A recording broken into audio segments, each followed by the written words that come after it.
Statement number 1. If a woman is promiscuous, she is condemned. If a man is promiscuous, he is praised. This double standard is wrong.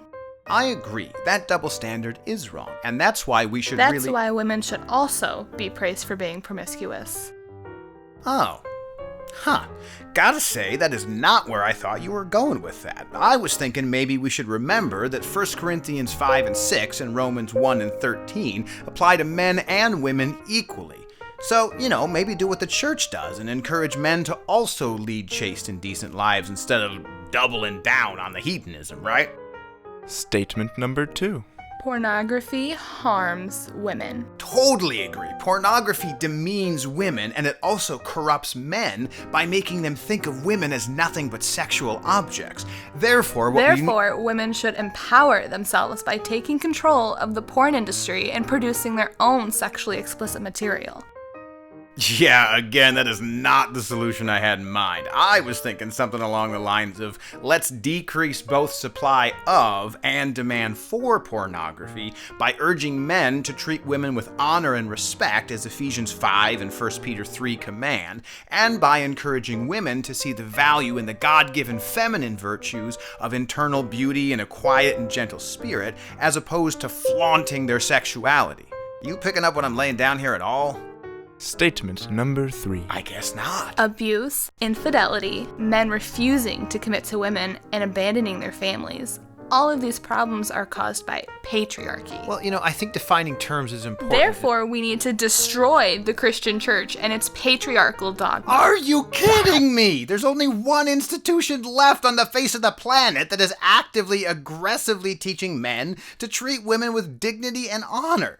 Who's teaching men that loving your wife as Christ loved his bride means never ever abusing her in any form? The church. What's the only group in the world telling young men, don't ask a woman to give her body to you if you won't give your name to her, marry her, commit to her, love her and cherish her, and fulfill your Christ-like duty of protecting her from those who would harm her? The church. If a man gets a woman pregnant out of wedlock, what's the only voice left in the whole universe telling him, hey doofus, quit playing Call of Duty until 3 o'clock in the morning, get a real job, and live your life in service of this woman like a real man? The church!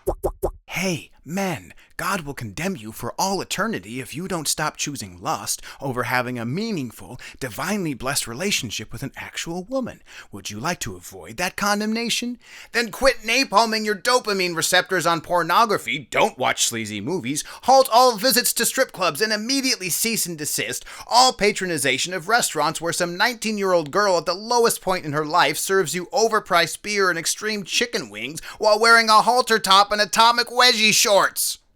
What's the only institution left on the planet telling men this? It's the church! Good gimlet gravy, lady. We're on the same side here. Why are you convinced that we're somehow your number one enemy? Because you keep mansplaining. This is why you Christians are the worst. My boyfriend isn't a Christian, and that's the reason he never mansplains to me. He doesn't? No, he just refuses to marry me after 7 years of dating and says that if I ever get pregnant, the most I can hope for is that he'll go halvesies with me on an abortion. I'm so lucky.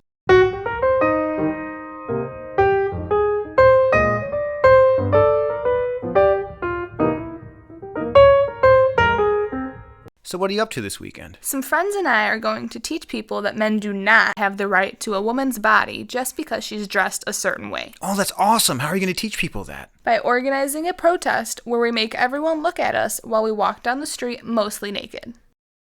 Are you getting all your ideas from a guy on the sex offender list? Because it sounds like you're getting all your ideas from a guy on the sex offender list. I mean, it's just like the solution to every problem women have is for them to get naked more often? That sounds like something a guy on the sex offender list would make up. Just saying. All right, I'm going to go hit Chick-fil-A.